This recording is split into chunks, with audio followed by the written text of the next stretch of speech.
Welcome to Life at Hacks.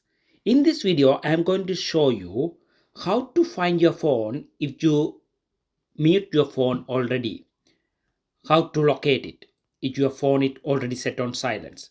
Go to Google,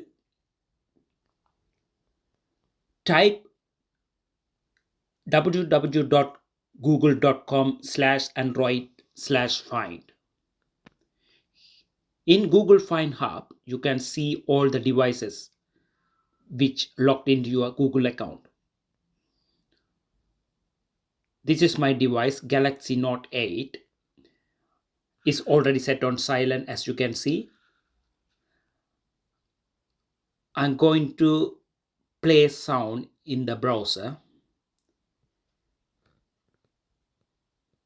This option make your phone ring even if you lost your phone or misplaced your phone. Here you can hear the sound when I click play sound.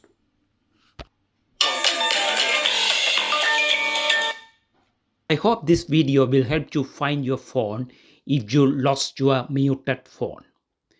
That's all for today. If you like this video, please give a thumb up. Thank you for watching.